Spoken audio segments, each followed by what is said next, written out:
Bueno, hay que definir bruxismo, si es bruxismo de vigilia o es bruxismo del sueño, si es bruxismo en adultos o en niños. En adultos, aproximadamente entre el 10% de bruxismo de vigilia y el 20% de bruxismo del sueño. Y en los niños es mayor la tasa, el porcentaje en bruxismo de vigilia, que anda más o menos en un 20%, y en el bruxismo del sueño un 4 o 8% aproximadamente de la población. Pero claro, depende también del estudio que se haya hecho, que es muy variable y a veces en los niños nos va desde el 3 hasta el 50%.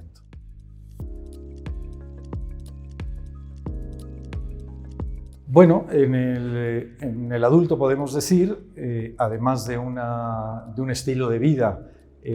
muy sobrecargado, o sea, también el estrés, la ansiedad, el consumo de ciertos medicamentos, como pueden ser ciertos antidepresivos y tal, el consumo de alcohol, de café, estos son básicamente algunos de los más importantes.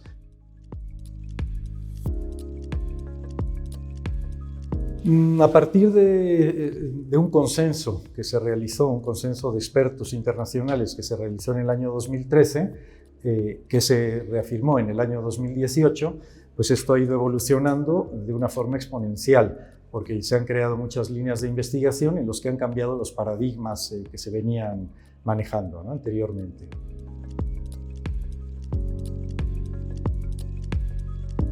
Bueno, pues justamente definir adecuadamente algunos conceptos como de qué es el bruxismo, o sea, su definición, clasificación, qué es el bruxismo del sueño, bruxismo de vigilia,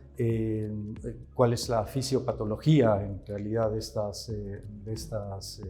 actividades, que realmente se ha considerado eso, son actividades de la musculatura masticatoria, no pueden considerarse patologías.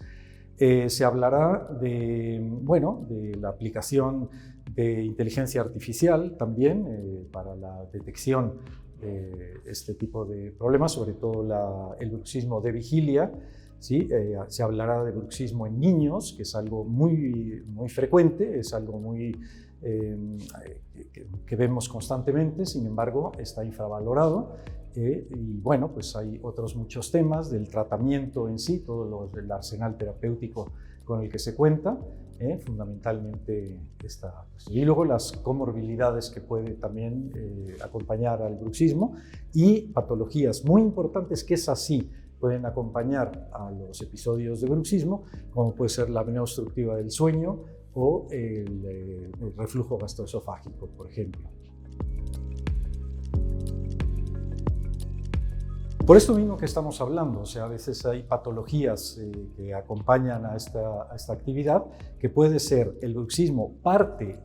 o sea, un signo de estas patologías, como ya dijimos, la apnea obstructiva del sueño o la enfermedad por reflujo gastroesofágico, por ejemplo, pero también hay otras, por ejemplo, con el desgaste dental. El desgaste dental no es únicamente por el frotamiento de los dientes, también existe la erosión dental, que es producida por efecto químico. Entonces, bueno, se pueden detectar pacientes con un estilo de vida específico, trastornos de la conducta alimentaria, en fin, o sea,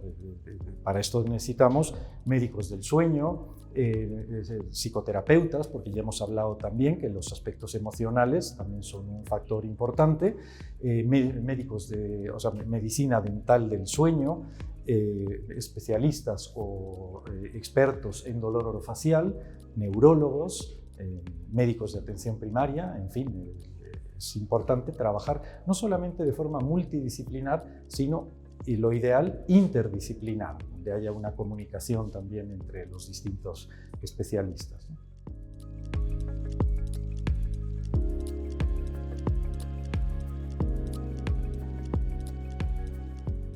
Bien, bueno, la idea también fundamental es formación, o sea, que los compañeros, tanto odontólogos como médicos y otros profesionales sanitarios, como pueden ser fisioterapeutas, pues entiendan realmente qué es el bruxismo, ¿no?, que va mucho más allá de solamente apretar o rechinar los dientes, ¿no? Como hemos visto, hay unos procesos fisiológicos muy importantes, esto que hemos hablado también de las patologías que pueden estar asociadas. Entonces, claro, somos promotores de salud también y es muy importante pues, diseminar esta información, ¿no? Con respecto a la pregunta de la formación dentro del ASECSIDO, bueno, pues principalmente este evento, que es un evento monográfico de muy alto contenido científico, pero tenemos, por ejemplo, en breve, en mayo, en Sevilla, nuestro congreso anual, en el que también habrá varios participantes que hablarán sobre el bruxismo. Tenemos webinars, cursos, en fin, o sea, creo que es amplia la formación. Y también lo que buscamos es el tener contacto, o sea, relación con otras sociedades también odontológicas y médicas para poder intercambiar conocimiento.